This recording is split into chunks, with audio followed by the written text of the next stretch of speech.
Welcome to the storm. Did I just screw that up? It's so hard. It's the storm. Welcome to the storm, bitches. I know, right? That's going to go in.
Welcome to the Storm Before the Calm podcast.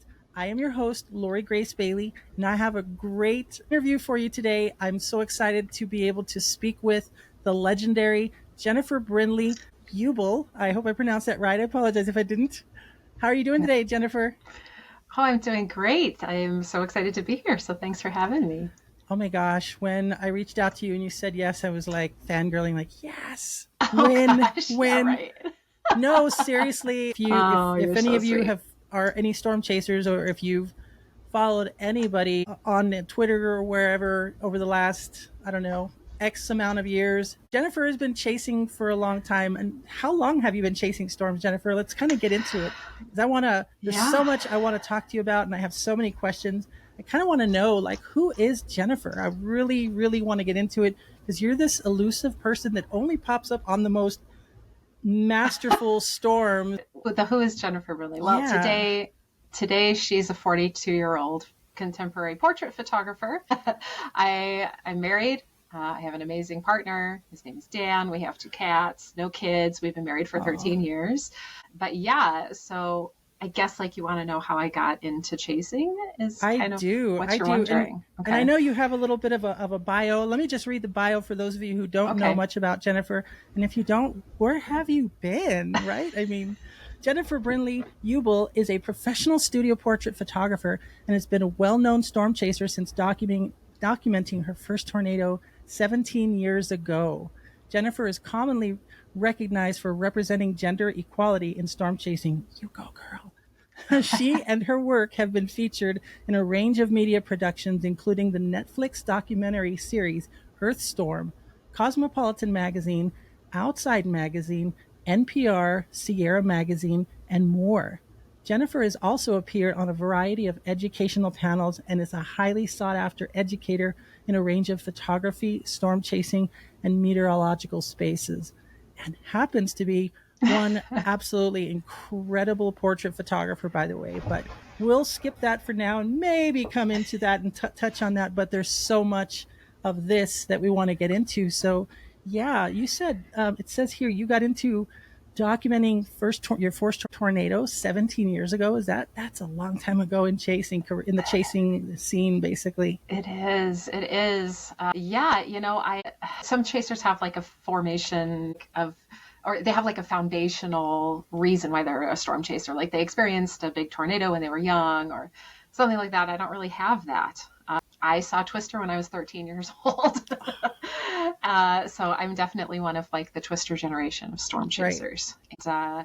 But I also just thought it was a Hollywood thing. So like I grew up and I got a job and became a young woman. And then in my early 20s, I met Tony Lawback.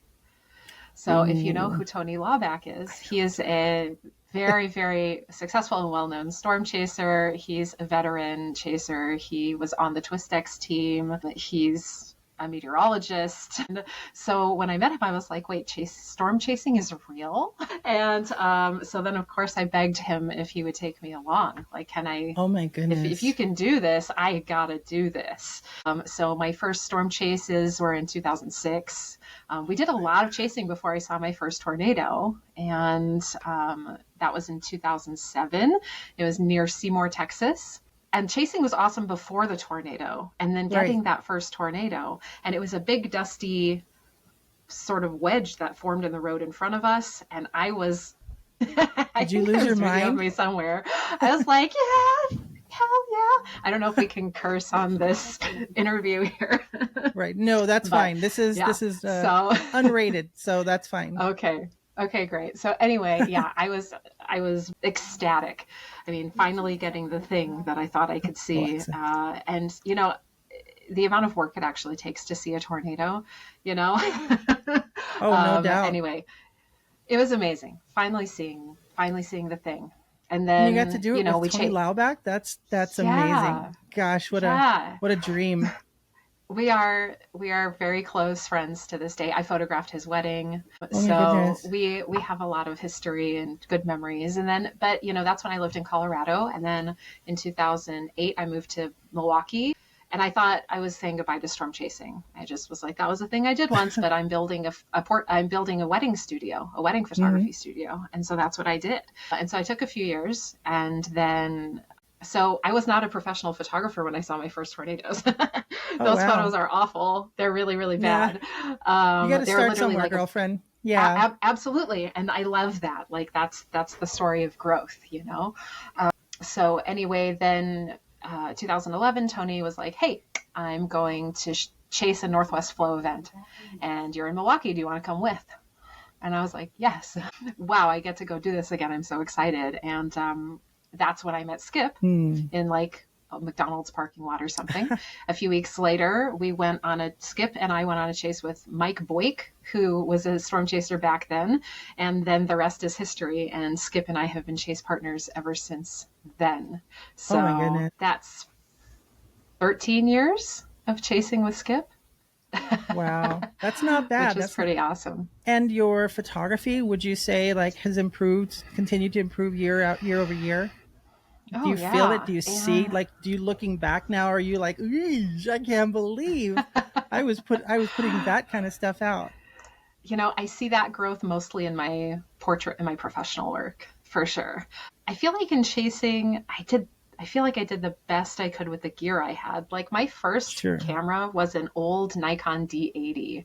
And I don't even know how I took photos with that thing. There's so much low light we deal with as photographers in the field chasing storms. But in some ways, I feel like I was better back then. So I don't know. It was, it was kind of a raw, right? There was a rawness to it, like not having to worry about or not having the sharpest glass, right? And by glass, I mean lenses and like all this expensive gear that as a professional you start to accumulate over time. And yes, it's great and everything, but I don't know about you, but I've been on this tear lately on YouTube watching all these old videos. And I'm not talking about the tornado video classics where, dad or grandpa's got the, the whole VH8. So we're talking with Jennifer Brindley Ubl. And Jennifer, I want to know, quite honestly, like, how have you maintained the passion to chase storms? Because I've actually talked to people, and I've heard people like someone like Rachel Sanner, right, who I think we all have those lulls, and maybe it's a little bit of burnout from all the thousands of miles. How do you keep that passion going for chasing storms? But how have you managed to keep that passion going? Man, it's so funny you bring this up because I am on the not feeling it train this year. And I wasn't intending to talk about this on this podcast. That's what I need from this podcast, though. I don't want to be just hey, yeah, and I jumped in and we jumped up and I was flying on a surfboard over this tornado and, that kind of stuff. I want to hear the whys and I want to hear the challenges, man, because you're not alone, right? None of us are alone. This is such a banger year. And honestly, I'm glad I wasn't at many of these, including Iowa and gosh, I'm already forgetting all the different names, but in Texas and Oklahoma and so much destruction.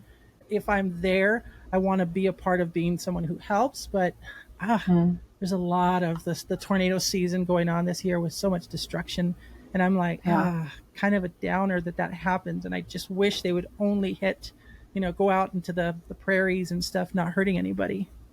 So, Yeah. Yeah. would love to hear your thoughts on this, especially if you're feeling burned out, or Yeah. or your chase. More than happy to talk about it. I think it's super important. Like sometimes people are afraid to be vulnerable and share because it's hard. But again, you're not alone. So like I'm more than happy to talk about this. And because I feel like the content or this particular issue has been brought up over and over and over. And so yeah, it's been like it's a multifaceted thing for me right now. And for most of my chasing career, that passion is just innate. It's just what I'm doing because this is when I get to do this thing. I have a Yeah. short window and it's my whole life, and I'm going to shut down the studio for 2 months every spring. I have the power to do this. I can build my life around chasing. And I did that for a long time. And in order to make that worth it, you have to have the payoff. And the payoff can come in any number of forms.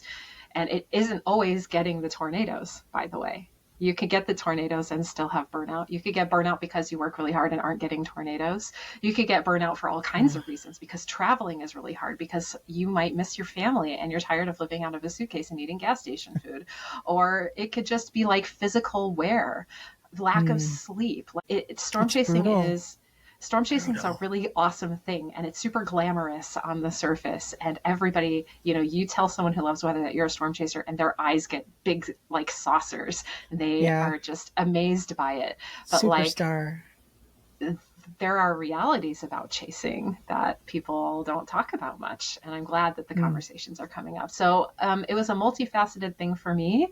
And also, I'm like really into my professional work right now. And I have some very big professional goals right now. And so closing down the studio for that period of time for me, it's not giving me the payoff that I want anymore. And so I still love, I'm on my phone watching these events. I'm watching the photos. They're amazing. Reed Timmer's video of that, his team's imagery, the drone footage.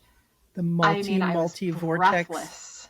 I was breathless, and it's extremely high quality and it's so well done. Yeah. Like, I have deep appreciation for that. If I had seen that 8, 10 years ago, 12, I would have been gutted. I would have been so jealous. I would have like Really? maybe had trouble looking at it because it made me feel bad, especially if you chase and you don't get the tornado, you get something else, Imposter you syndrome know. is such a bee, right? Yes. So I feel like I'm in a place where I can enjoy other people's tornadoes, which feels really nice. Yeah. But I didn't even realize that burnout was what I was dealing with at first. I was still excited to chase in my brain. And then I had I don't know what to call it. I guess the closest thing I could liken it to would be a panic attack, maybe. One day in it would have been 2022, I think. So pretty recently. And it was while just like hanging out before initiation. And I just instantly felt wretched. Like I wanted to dig a hole and bury myself in the ground. Like I was extremely upset and I didn't know why. Like I had all these feelings flood me, and I'd never experienced anything like that in my life. And it was really confusing, and I was extremely mad. Like I felt rage. I don't know why. Like it came out of nowhere. I tried to walk and walk and walk and walk it off and get some fresh air or do little things. But I found myself like on the phone crying to my husband. Like, I don't know why I'm feeling like this. This is awful. I want to go home. I don't want to be here. I don't know why. It was like, I don't know, my nervous system was overloaded, or it was like my intuition. Had I been ignoring things, my irritability, or not wanting to push to the next target, or wanting to call chases early, these little things I've been ignoring, and my body and my mind is finally like, hey, we're going to make you wake up a little bit. You need to Right. start thinking about what you're doing and what you're, is this what you want? So yeah, I had to just do a lot of introspection, and like it's taken me 2 years to almost to figure it out. And it's just that I Wow. needed a break. And certain things that I feel like I became part of my identity, or things that I used to really want, and maybe just like I don't need it anymore, or don't want it Yeah. anymore, or I've outgrown the desire for it. Um, and so like and with that, I didn't want to put any limits on myself. Like I might still go out and chase. Like I'm trying to not chase Southern Plains. Right. But like I think I wanted to just give myself permission to be like, I Yeah. don't have to chase everything. I can take all of me and Mm. work in my studio and watch people get tornadoes and be Oh, okay with that. I can wait till the Northern Plains and I get a nice setup with a nice supercell over open land in South Dakota, where I don't feel like I'm fighting all the oh challenging man. elements of the terrain down south are different issues. I don't want to chase Oklahoma City. I said goodbye to that a long time ago. So just giving Wow. myself permission to be like, Yeah. the storms are always going to be there. I Right. don't have to chase it. Like if you feel Mm. it, chase it. If you Mm. don't feel it, don't chase it. Right. Right. It's okay. So that was a long rambling answer. This podcast sponsored by Twisters. No, I'm kidding. It is not. That was original. That was from the heart. Oh my But God, I love it. I do want to jump in here, and I think so many of us are afraid to have that conversation though, and I really do. We see the frustration spill out on Twitter, and then everybody's like, die, die, and we're just bashing each other and having a cannibal fest. You know what I mean? It gets just so ugly that we end up, well, I block this person because that person's being a jerk, and this person's being and it just gets so ugly, and it's a manifestation, right, of these frustrations that we're all feeling as chasers, and you might be the one who is stuck in the middle of that convergence, and you want to just get out of there because that tornado's coming, or you're in the bad spot, and there's other things happening and people around you aren't being safe, or you find yourself making those mistakes. By the way, it's okay to be like, messed up bad, I almost got myself killed, I was going too fast, or I was looking down at radar scope just a little too much, and I looked up and that herd of deer popped out in the road, and maybe I should have done.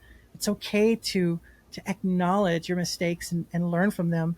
But I see that so much, and I'm afraid, to be honest with you. I think people are afraid to have this conversation, and I really think that we need to have it more and more. It needs to be more prevalent and open. I think it's a strength to share those weaknesses, to share those not, it's not even necessarily weakness, it's an acknowledgement of what you're going through, and your body and your brain is trying to tell you something. You know what I mean? I have a feeling you're a little bit of a perfectionist too, like not with the competition from other people, but yourself. Are you always trying to push yourself to do something different and maybe come up with a new look or a new angle? And that's what I'm doing this year. Just got the drone, and I've got some extra stuff I'm going to mount on the car, and I don't want to do what everybody else is doing. I want to do something that I have a vision in my own head, and I don't know if I can achieve that, but I like the challenge. I want to be able to get to the end of it at the end of the summer and go, oh, well, resounding success for me personally, or big failure. But you know what? I've learned to live off of those failures. It's kind of driven me, living as someone who has struggled with self confidence all my life.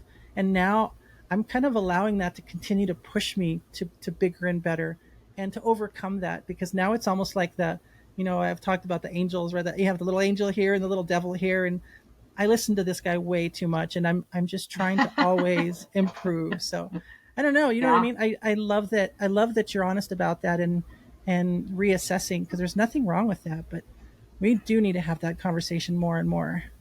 Yeah. Storms will always be there. I'm worried about being driven by FOMO, and that's been it Mm. for at least a little while.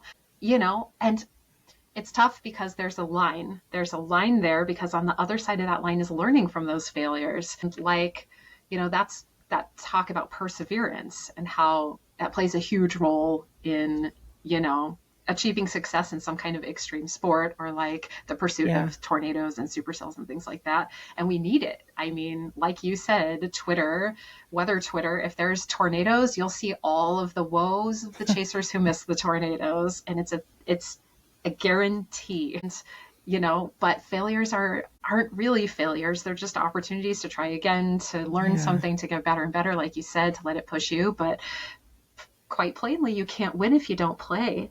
And if you're really, you know, if there's a passion inside you to see this thing, you can accomplish anything if you Yeah. work hard enough at it. But do it because you gotta do it, not because you're know. supposed to do it. Yeah, exactly. You know? You know, I have less years. I have yet less days on the planes this year, and I just told myself, like, I planned it to be in June. God, I hope there's a little bit of flow left in June to have something. I was hoping for less Yeah. convergence, more high planes, you know, upper planes. You know, I'm hoping for that. But right now, it's looking like. By the way, I don't know if you can see my shirt. Little. Very nice. It's Clovis, looking North like it's going to be. Clovis. Camp Clovis. I don't know. I think Yeah. it was. Forgot where I got the shirt, but I'm not sponsored by any t-shirt company either, by the way. But I just want those 7, 8, 9 days that I'm out there to matter, right? And my chance at a tornado, like, my goal isn't the tornado. My goal is that shot that I love of yours, by the way. Insert Lori's favorite shot of Jennifer's right here, because I absolutely think it's the fact that can you tell me a little bit about that scene? Can you just describe that scene for us and how you got that shot with the tornado at the bottom? And I will. Oh, the Eads. Well, gosh, Eads, Colorado. First thing you need to do is chase eastern Colorado, where you can see 50 miles in every direction. The second thing you need to do is chase a pseudo cold core setup with low tops and high bases. And then you need to chase a cyclical tornado machine that will just spit out opportunity after opportunity. So those are the first 3 things you need. Oh, sure. Is, piece of cake. You know, no problem. Really easy. But, you know, yeah. I have to give credit to my chase partner Skip on this, because if you don't know Skip Talbot, by the way, you know, we keep talking Skip. Please, everybody knows Skip. But we were approaching this supercell. We were just trying to sort of get in front of it, and there's a tornado on the ground, and I'm just like dying because I want to shoot it. And at any point, I would have just been like, pull over. If it had been me, I would have just pulled over to shoot it, because you don't know how long they're going to last. And sometimes, you know, you got to make the decision. Do I want to just get what I got, or do I want to try to get the better thing? And Skip was like, just wait, we got to get to the backlight. We got to get to the point where the sun is blocked out by the supercell structure, and it's going to be a 15,000 million times more better shot. And so I was just like, okay, hurry, drive. Yeah. And he's like, just a little longer. And then we got it. And then that's when you get the sun rays coming out. You get those really deep colors. And insert that photo again, because it's literally one of my favorite tornado photos of all time. Thank you because of so that, much. But because it was Skip then pushing you, right? Like, Skip pushed you to do that. Yes. I've done that so many times when I'm with other friends, and I'm like, hold on, we don't want these telephone lines. Let's just find a little farm road. And they're like, but the bolts and the rainbows, and that sounds like a Bill Cosby thing. And but the Jello and the pudding. No, let's not insert Bill Cosby into the. Whoa, Mayday! That was funny. Oh, that's a crash and burn podcast right there, when you inject Bill Cosby. Oh my God, I swear that was not a Pudding Pups reference. But yes, you know, my goodness. Thank you, ADHD. This message is brought to you by ADHD. Okay, that's very nice. And we're back. Wow. So, you know, Jennifer, I'd like to kind of switch gears a lot. Not again. I'd like to switch gears again. Sorry, but I'd like to switch gears. You have, at least in my insatiable appetite to search some of the coolest tornado videos on Twitter or on YouTube especially, you and your buddy almost always are at the most incredible, largest tornadoes of the last 15 years, I think. I saw the videos of you and Skip in El Reno. I can't believe you were there. And that was 213 in El Reno. And I just watched the one from Pilger, the whole video from start to finish.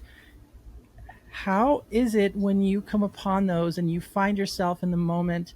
I think that Pilger footage that you all caught, what happens to be the fastest tornado as a part of the second one as it was roping out, because it was kicked off by the.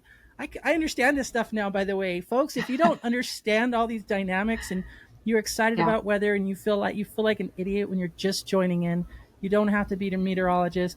But I finally understand it because I just listen, I watch, I learn. I'm not a super old storm chaser out in the plains, but I'm learning all this. And it's so cool to finally understand it when I watch the video and learn that it was that RFD, the rear flank downdraft, pushing the winds of the other tornado, pushing this one tornado into how fast was this thing going? It was, I believe, 94.6 miles per hour, Oh my if gosh. that's correct. And you can watch. Hank Shima has a great video on YouTube about the fastest tornado.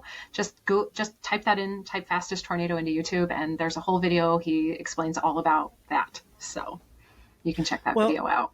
so my favorite tornado video that I've ever watched was just last week, and I think I shared that on Twitter that I was like, wow, this watching this footage of Jennifer and Skip's. And you also had you had a friend that was their first tornado. You guys were like, "Hey, buddy, this is your first tornado. This is a pretty good one." Like, That's what? Phil. Oh, is it That's Phil Phil? Bates. Phil Bates right here. He does stock footage on a red camera. Oh my This is goodness. big time, and he's a really nice man. And so this was the Wakefield tornado just after Pilgrim. We Oh, had to after do a Pilgrim, group another shot. EF4. Why do I Yeah. know that? Yes. Yes. All of Yes. them were EF4s in So Nebraska that day. insane. And Absolute insanity. that video. Like after I saw that, I was like, "Yep, that's my all time favorite tornado video." Now, just Mm, watching the Pilger, and I had to ask Gabe or not Gabe, but Cameron Nixon, and he started telling me and linking me to Trey's video of the breakdown and all of that, and learning everything you can about how these dueling tornadoes pop up and how there's a cold pool and how they connect to it.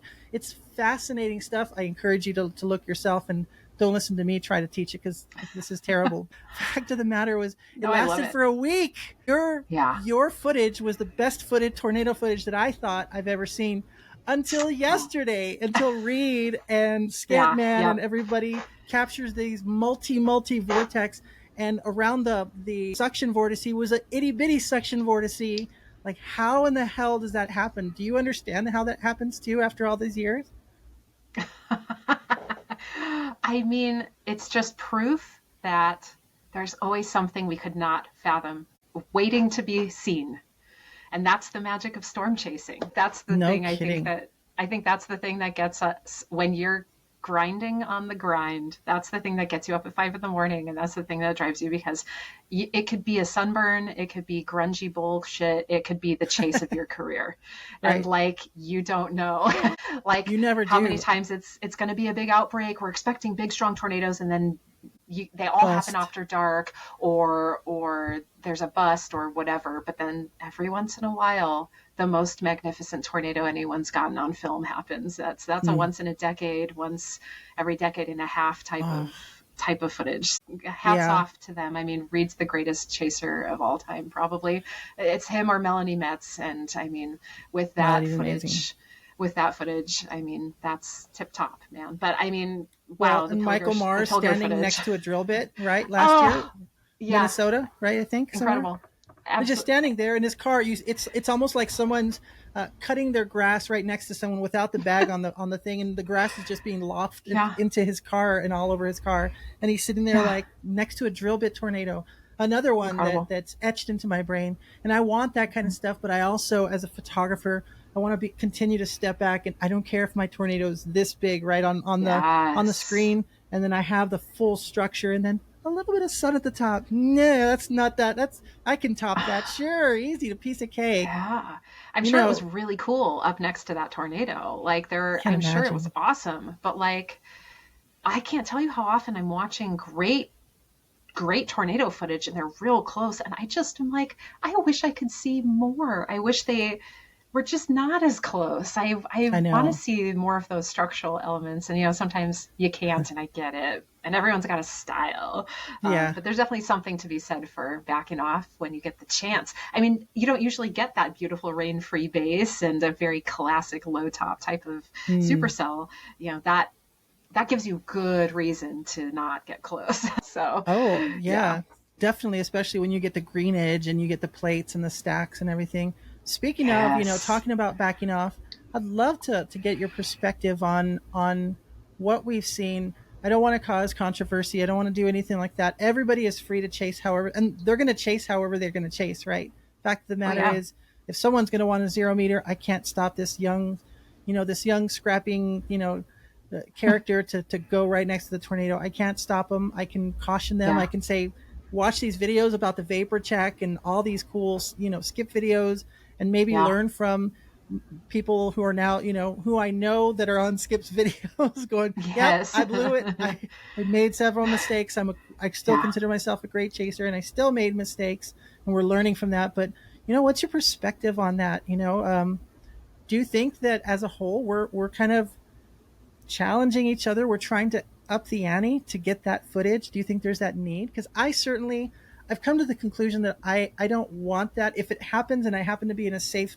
spot and the people around me are safe and I know I can do something safely, I said safe way too many times there. I apologize, but if I know that I'm good and I know I'm in a good spot and I'm getting the footage that I want, and I happen to see a really beautiful tornado fairly close but within a safe range, I'll do that. But I don't feel the need to jump into the bear's cage, right? I don't feel the need to, which I learned about the ghost train through Skip, but I don't want to be, Hmm. I don't want to see the ghost train right in front of me. That means I'm too damn close if I'm near the inflow jet, the Yeah. rear inflow jet, those type of Yeah. things.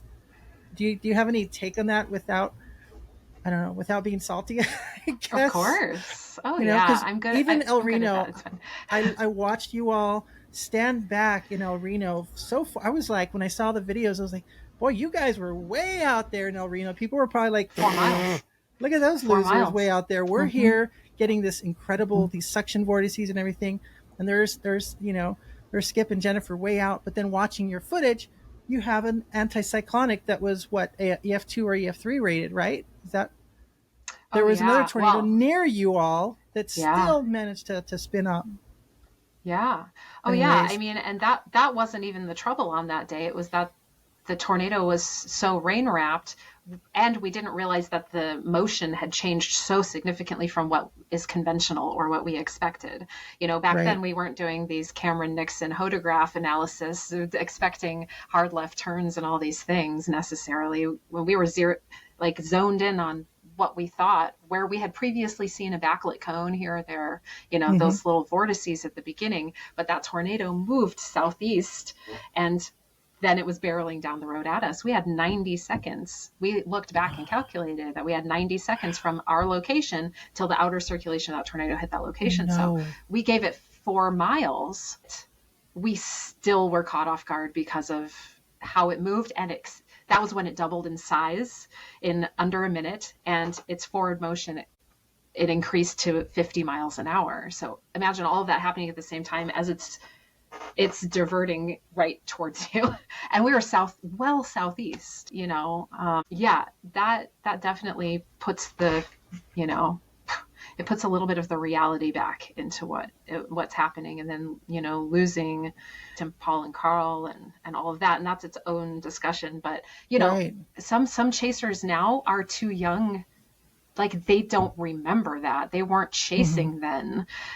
So that's like lore at this point, and so it feels so weird to be part of the generation of chasers that experienced that firsthand, let alone being alive or chasing, I should say, during that time, and to see this next generation who is so good at chasing, and they have all this access to information and they're just crushing it out there, but like, to Mm-hmm. know that they weren't there for that. So it's so much harder to expect newer chasers to take it to heart the way we do, because it's different for them.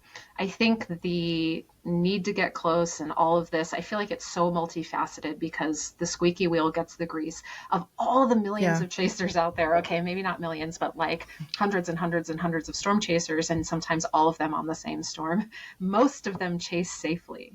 I think Right. by and large, most storm chasers are safe, considerate, thoughtful, respectful. They give the storm space. They are just out there because they love it. But there's just a small number of chasers that maybe don't do that, and they happen to be the most rewarded Mm-hmm. because they're the most aggressive. So they're the ones we see a lot. And then also, I think, that when they do screw up or do something dangerous or get caught off guard or, make mistakes like we've all done. I just said we were 90 seconds from Reno. We've learned those lessons and been really scared by them. So all we're trying to do, and I think is what's at the core of Skip's analyses, it's become a meme that you don't want to end up in a Skip Talbot video. But oh gosh, like it's because no. it's not about, hanging someone out in public to be beaten by the locals. It's like those safety videos and analysis videos, Reno, that started with analyzing us too. Like, Sure. we got to learn from our mistakes, or, we don't want these deaths to be for no reason. We don't want to be Absolutely. a group of people or a community that refuses to look at ourselves and help each other just do better and be better and survive. Like, I want to see all of these wacko chasers who are so out of their minds for chasing up close. I want all of them to be chasing until they're 90. Like, Yeah. I don't think there's a reason to need to resign to, well, if I do die, it's because I'm doing something I love. You don't have to die doing the thing you love. Exactly. Like, Yeah. that's not, so I think there are a lot of things that go into it. Also, a lot of, a young generation of storm chasers grew up watching very aggressive storm chasers. And I'm not naming names, but like the wildest cowboys among us. And Right. that exposure builds a precedent of what storm chasing is supposed to look like. So then they want to become chasers, and they think that that's how you do it, that that's the best way to do it, or the only way to do it. Gosh, if you couldn't tell, I could just yam and yam on and on about this forever. I totally love it. So, yeah. Oh, go ahead. I was just going to say, ultimately, people, like you said, are going to chase how they're going to chase. And I have no interest in saying you can't do this. I just want to say we love you, and make sure that you're right here and that you have a way out before you decide to chase Live again, aggressively. chase another day. Yeah. There's always more storms. We want you around. Yeah, we want you around. Exactly. And no one's invincible. No one's invincible. I don't care who you are. So, Jennifer, like I'd like to go back a little bit of a notch before you were storm chasing, because I still don't like, how did you get from point A to point B? So we got to kind of point B and then went from there with you becoming a storm chaser, getting to meet Tony Laubach. Did you have any challenges growing up? Were there things that eventually set the stage for you to like want to have that thrill? Because we're all thrill seekers. There's one thing that's all storm chasers and extreme sports people and all of people like us, right? That we just need that adrenaline rush. There's one thing that we all have in common, and it's that something sets the stage for that. Is there anything in your life that you think that set that stage, that set that up for you to, want to get after this and like see this kind of cool stuff? Because not everybody wants to do this, right? The people that you talked about that are like, you're a storm chaser? Whoa, that's cool. You're an idiot, but I'd never do that. But I'll watch you kill yourself on TV if you want, and I'll watch it, over and over again. Right. I might blow a hole in your theory here, because I am not, with a capital N, not a thrill seeker. Oh, wow. I hate the adrenaline. If I could remove the adrenaline from the situation, I would do it in a heartbeat, because that has been that's been one of my biggest challenges, actually. I 100% got into it for the awe of the spectacle. I don't want to feel the rush. I don't like haunted houses. I don't go on roller coasters. I hate flying. I don't do anything for the thrill of it. In that regard. So the thrill for me was the beauty and the spectacle and the awe. And so when I went on my first storm chases, I had zero fear, because I had full total trust in the person taking me storm chasing. I assume they're not going to put themselves in harm's way. I, by default, am not in harm's way.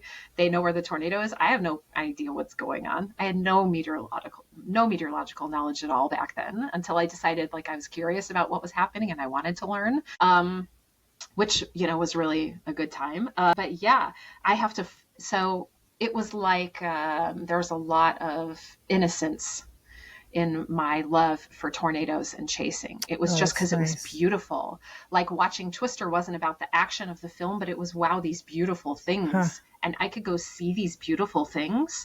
And Yeah. that's still the thing that I think is the most awesome. The tornadoes are gorgeous. I want something that's photogenic. I don't need the experience. That is Hmm. not something I'm looking for. Um, That's and, me coming and back chasing the down off. monsoon. Yeah, that's me and chasing the monsoon, by the way.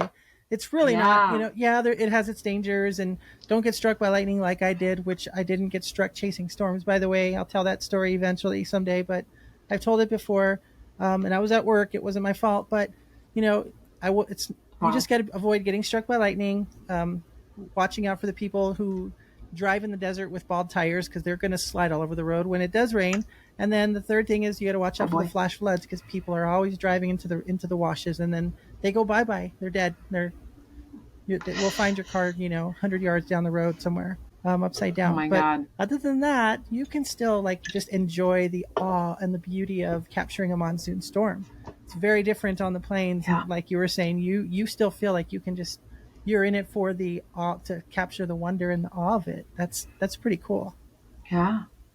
Yeah, and like the awe and wonder is an experience, but that's the one I'm looking for. The Mm. wow, I'm mesmerized. Wow, wow. That's what I want. Not the there's a tornado right next to me, or the fear, or the battle. I don't want to be raging a battle in there. I Mm. don't want to dance with a powerful tornado. Like, I'm sure it's awesome looking, and I've been close to many tornadoes. Yeah. Um, but that's definitely, I'm fighting the fear, I'm fighting the adrenaline, especially after El Reno. It changed me. Hmm. That was, Oh, Skip says wow. that El Reno is when storm chasing lost its innocence. My And goodness. that's how he refers to that day, and I think he's right. And so Wow. that was a major turning point for me in terms of my thoughts about chasing, my Mm. relationship with storms and storm chasing, and how we chase. And I had some serious anxiety and No doubt. fear I'm issues after that. I'm sure I would be So different if I had been a storm yeah, chaser and had been around El Reno in the day. I was just watching Discovery Storm Chasers, when they were premiering, and I was so into it. My wife bought me the DVD set. I have the whole thing on Amazon Prime. I still yeah, watch it over and over again, and I like the feud between Sean Casey and Reed and all that stuff. I know it was just pumped for. You yeah, could tell Tim was like, I'm not having that. I'm here to chase. It's all science for me. I've got a mission to do. You can chase with me if you want. Tim was so yeah. like, he was so just locked in to what he Focused. wanted to do, and Yeah. really didn't really get into the drama part. But Hmm.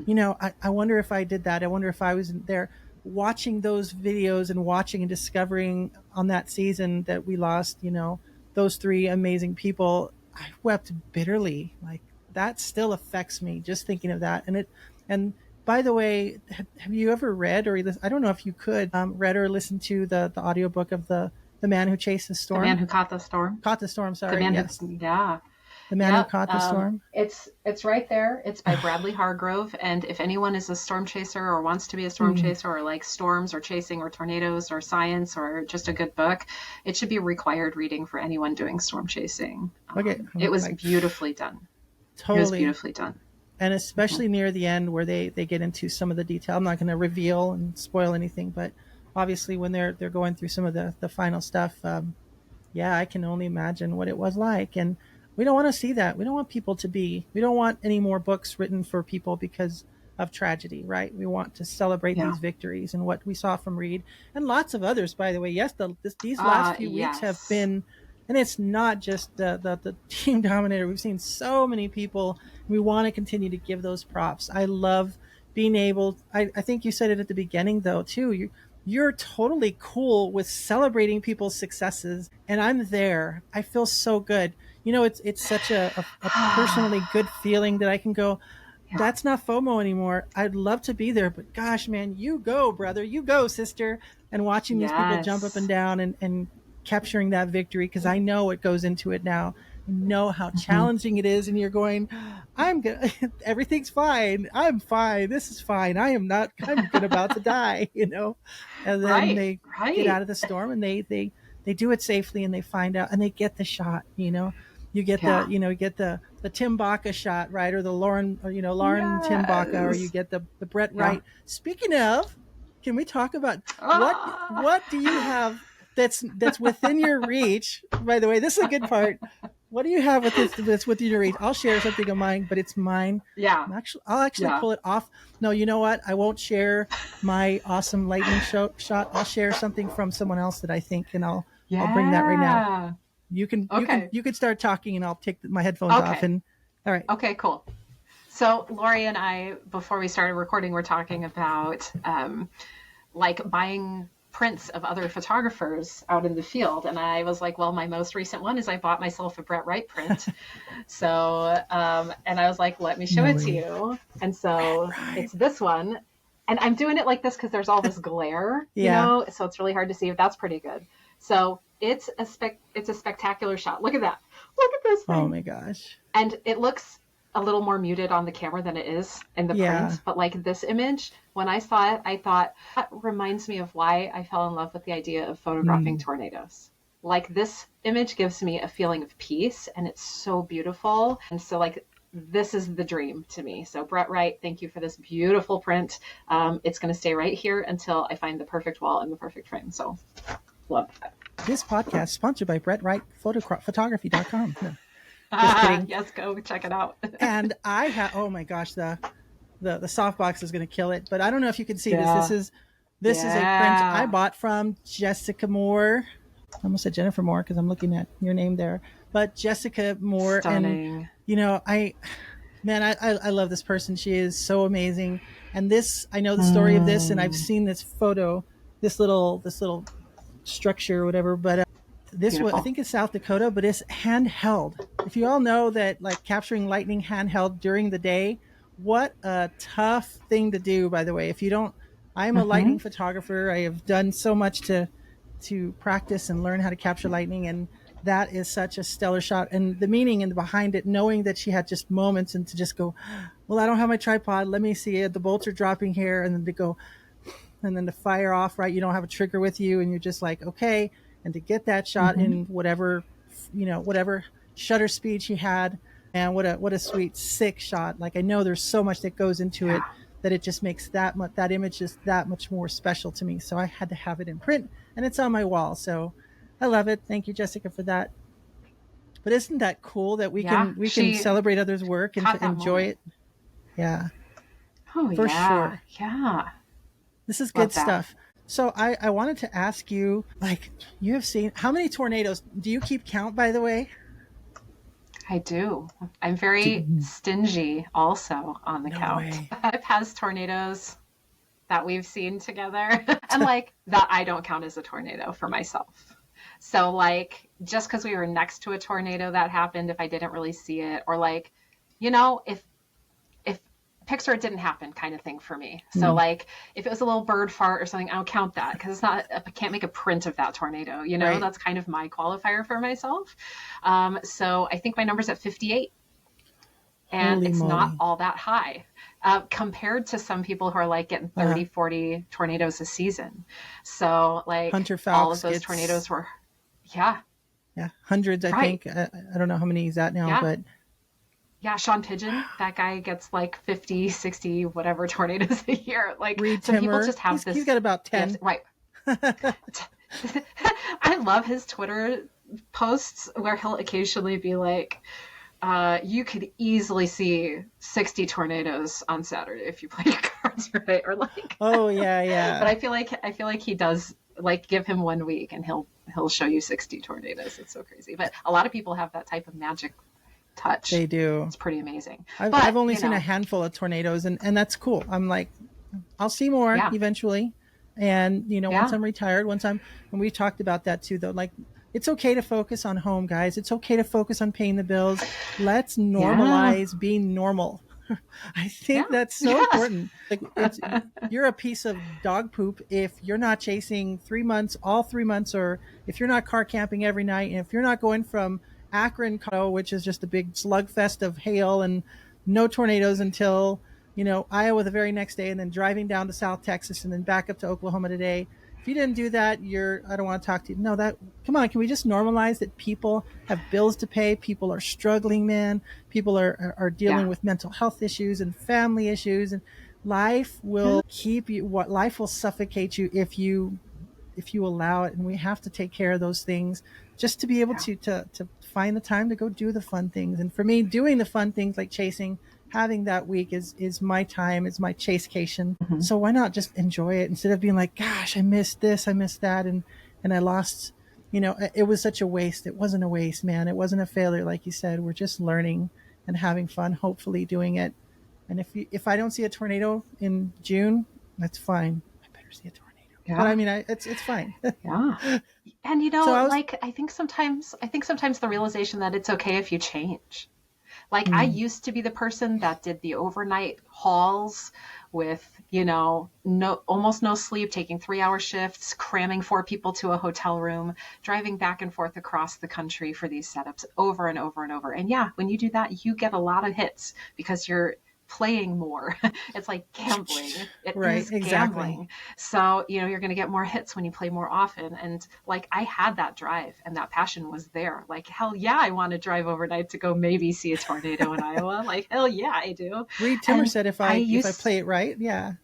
Right, I could get 80. So, but and at the same time, like early in my chasing career, I would look at the like some of the OGs and see they aren't chasing much, Mm. compared to like an OG like Tim Marshall, who's like constantly chasing. Now that's someone to ask how that passion stays alive, because I've been wondering that Mm. about him.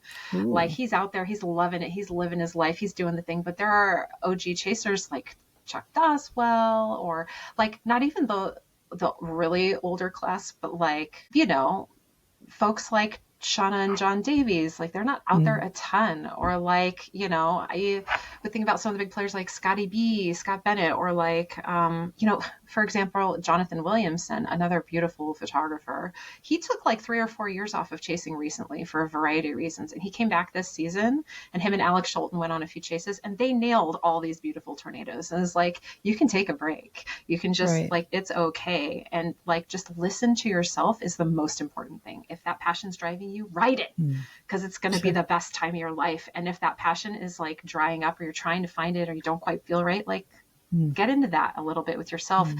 And one of the things that really helped me when I was going through that, and I still am going through it, talking to the people who you love and trust. That self introspection is really important, but like lean on the people who know you and love you and whose opinions matter to you. So like talk to your Yeah. chase partner if you have one. Be honest, talk it through. Talk to my spouse, my partner in life, my family, my friends, who can just Mm. even just listen. Sometimes talking it through out loud to someone who's just listening can do so much for your clarity. So I Totally. really recommend leaning on the people who you love and trust, because that's what they're there for. We tend to build it up, don't we? We tend to internalize it. I wonder how many chasers internalize so much emotional stuff that we're afraid to, like, oh, this person's such a go-getter and everything, and yet inside they're just Mm-hmm. dying inside. Like, man, if it weren't for the storm, I'd be a from a wreck to an utter wreck. I'd be a crashed car or something. And I don't know. Like, I really think I want to continue to normalize that it's okay not to be okay. To say that, people, you hear it all the time, but nobody believes it.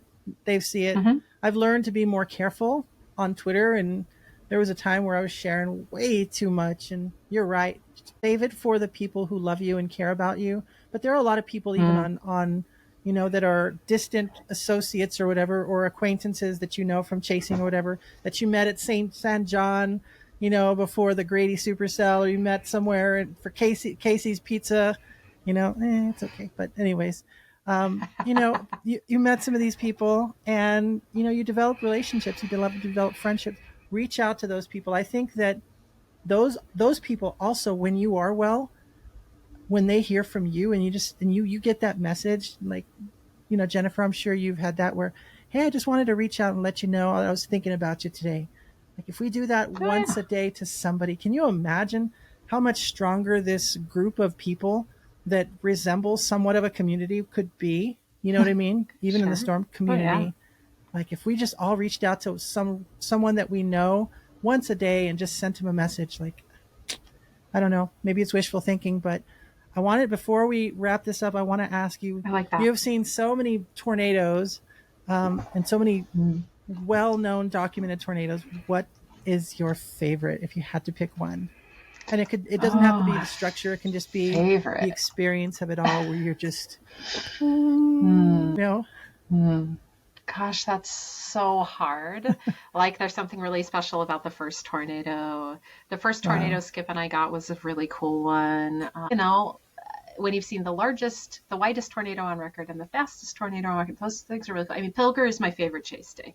That will never be beat. Mm. I mean, I can't imagine it being beat. You never know. But like, one of my favorite tornado pictures is like a dinky little tornado that no one would ever recognize, that lasted for a split second somewhere in South Dakota. Do you have And it? like the colors and the light were really pretty. Insert that photo here I in want to the do that. podcast. Yes, if I can. I'll If send she it to finds you. it, Yeah, and I don't really. like legit don't even really remember where or when it was.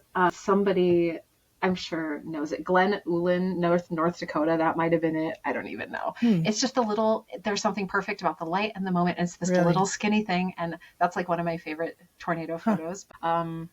Chase, just sometimes you like what you like. It was like a Of beautiful, course. light, delicate moment. The Tipton, Kansas tornado intercept that I had with the team we were working with on May 28th, 2019 was pretty amazing. That was like the stunning close range intercept of a photogenic tornado.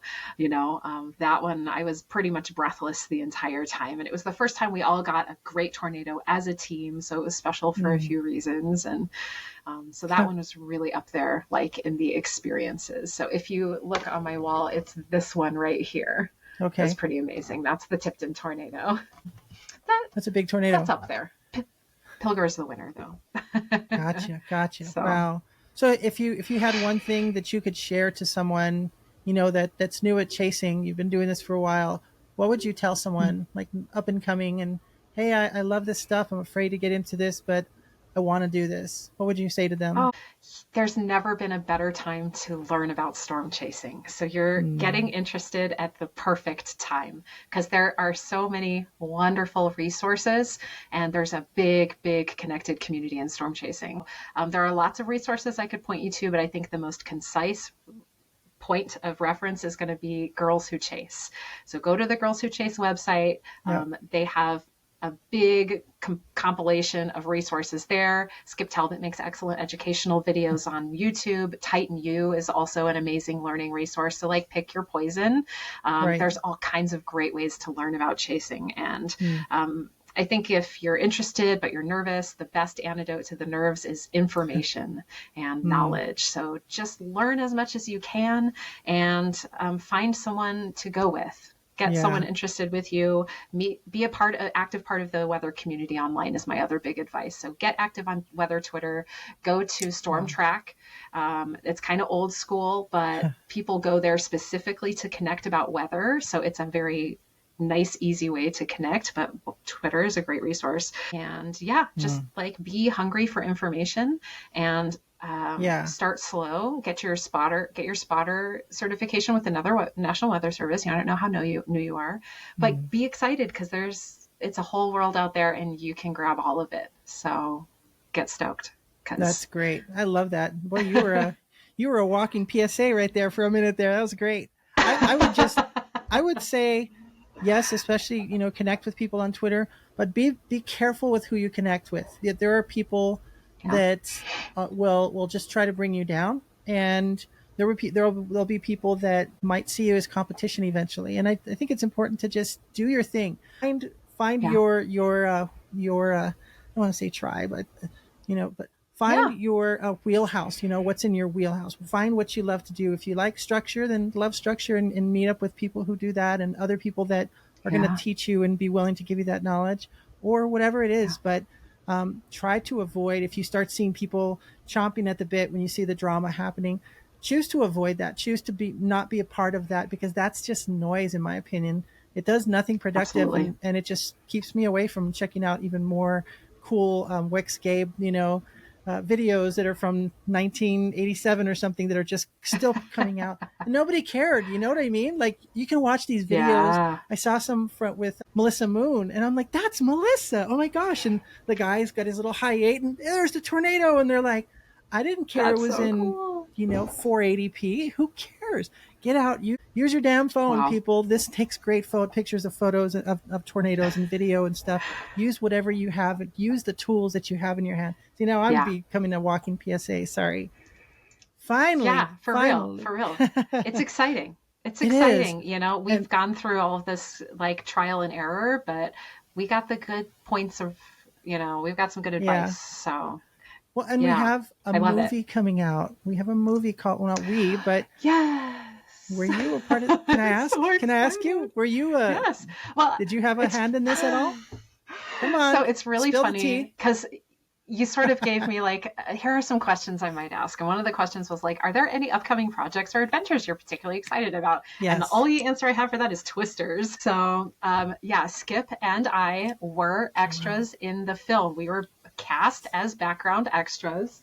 Like, I will be framing my first check from Universal Studios. What? It's real. Like, we were paid actors. Like, it's a cool thing.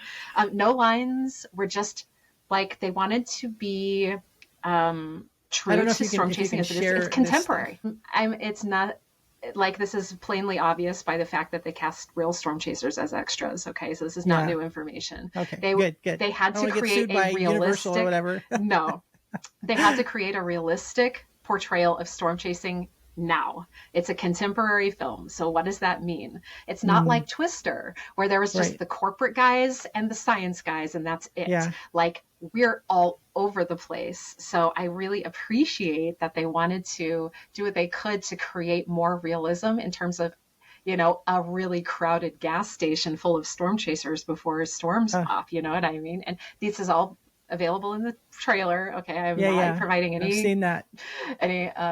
So, but as extras, we don't have information about plot or anything like that. So we know. I mean, aside from what we've seen, there are some things you don't know that are very exciting and awesome, and plenty that we don't know. So we're just excited. You might see like the back of my elbow at some point or the back of my head or something, but like, we're in the background, for the most part. There are some chaser extras who have prominent, like Adam Lucio is prominently on screen. I saw him in the trailer, and he's taking a picture like, go ahead. I see you down there. So cool. And the most, so talking about jealousy of other chasers, that scene, we did a section shooting for that and they reshot it. So I'm like, they were like, get that weird bubble van out of the shot. Let's bring in Adam Lucio. He's a real storm chaser. He's a cool Put him chaser. In the front. That's great. I mean, those overnight hauls I used to do with Skip and Adam Lucio, they used to be in a storm chasing team together. And so I've known Lucio for a really long time. But there are a lot that's of another cool person people. With awesome work lately. Yeah. Gosh, so. I was watching his live stream, and there was another. It's almost forgotten just because there's been so much that multi-vortex tornado that crossed right in front of him on the live stream, and it was just like just amazing to see y'all. Y'all have to follow these people. Chelsea Burnett, obviously. So like, it's great when she and Adam are leading their own tours, but then it's really fun when they get chased together because they're just such a dynamic duo. So. And they're so chill about it. Like, this, and they're like, no. Oh, do you want me to get out of the way? Okay. All right, cool. All right. Oh, check it out. Multi-vortex. Yeah, I know. I'll be losing my mind. Yeah. Yes. Well, we are coming up to the end. I think it's July 19th. Yeah. Twisters. Oh, I can't wait. I love the song, by the way. What do you think? Yay or nay? Fan? Not fan of the new song? Ain't No Love in Oklahoma. There is a specific song on that soundtrack that I am very excited for people to hear. It has a special part in the film that I can't talk about. So I'm sort of just waiting for that. The one that's come out so far, that's fine. I'm not a big country fan. I'm not a stadium country fan. It's not really my jam, but I get it. He's the cowboy of storm chasing, so I'll give him it. They have a rodeo and stuff in there or something. So. Yeah, good. Anyway. Well, let me do a very quick lightning round with you, if you don't mind. I don't know if you did you capture the aurora, by the way? Were you able to capture photos of it? I'm at Europe in Milwaukee. You should have seen it. my husband, I dragged him up there and I didn't take any of my gear. I just said, nope, I'm going to experience it. What? I photographed the auroras plenty of times before. Okay. I used to chase them a lot way back in the day. And so I was like, I just want Dan to see them. He'd never seen them. So I just want us to experience it together. So we went up, we did, and then we took pictures on our cell phones, and they were awesome. That's awesome. Yeah, that was my first time seeing them, and I saw them in just north of Tucson, and then where I live, 12 miles from the U.S.-Mexico border. And I did time lapse. Insert time lapse. No, just kidding. You can find it on my other YouTube page. It was so cool to see a freaking pink sky over Rio Rico, Arizona. I've never seen that before. But anyways, that's another story. Very special. It's very special. Jennifer, real quickly, let's see how fast your brain can answer. Auroras or supercells? Sure. Ooh, supercells. Nice. Nados or structure? Like up close or structure? What? Tornadoes? Structure. Okay. Tornadoes. Me too. All right. What's your favorite weather phenomenon? Tornadoes. Yeah, that was kind of dumb. I don't know what car you drive, but there's a big kind of fight right now. Subi or Forerunner? Subi or Forerunner? Forerunner. Yeah, Forerunner, baby. no question. Good. Sunrise or sunset? Sunset. I'm not a morning person. Storm chasers are mostly sunset people. Totally. Yeah. So, yeah. Top item. Sorry, I'm gonna have to cut all that out. That pause. I was like, I just lost my place. What is it? Finally, what is the top item on your bucket list? What do you want next? What do I want next? I want peace, happiness, and joy. That's my priority. Boo. But no, I want to take my dad on a European vacation. So it's more his bucket list than mine. But my bucket list is making his bucket list come true. So that's what I want to do. Good. That's sweet. And you got to make or build a portrait studio, build a house. That's the next adventure. Aww. So that's not really bucket list, but that's next step. That's the grind, right? You got to just continue the grind. It's the other grind, make those dreams come true, put in the hours, put in the time, do it. You can do it. For this I could talk for another hour. Everybody, we're over an hour here, and I want to limit this. And I want to thank our guest, Jennifer Brindley Ubl, for, I hope I still pronounce it right, for this amazing time. And you all can follow Jennifer Brindley at Jennifer Brindley, not at faceofastorm.com. And I can link that down, and I'll link it at the beginning too. So if you go back, there's going to be links in the YouTube video as well. You can follow along. You can check her workout. I highly advise you to look at Skip Talbot's videos too, because she's in a host of those as well. You don't have your own YouTube page, am I right? I do, but I don't actually make videos on it. So I don't, basically. All right, if you find it, just ignore it. So if you go to Skips and look for Pilger, I thought it was called Pilger, but if you can just find Jennifer in many of those, and you will see her eventually on the trail as well, or on the storm, because I don't think she's ever going to quit storm chasing. So thank you so much. Oh, it's not a yes. All right, thank you so much for having me. It was awesome. It's about we'll just have to continue our 10-hour conversation some other time when you teach me how to take lightning photos in the desert. So come on down. You're invited. All right. Thank you so much. Thank everybody, you. Be well. We will talk to you soon in the next podcast episode. Take care, everybody.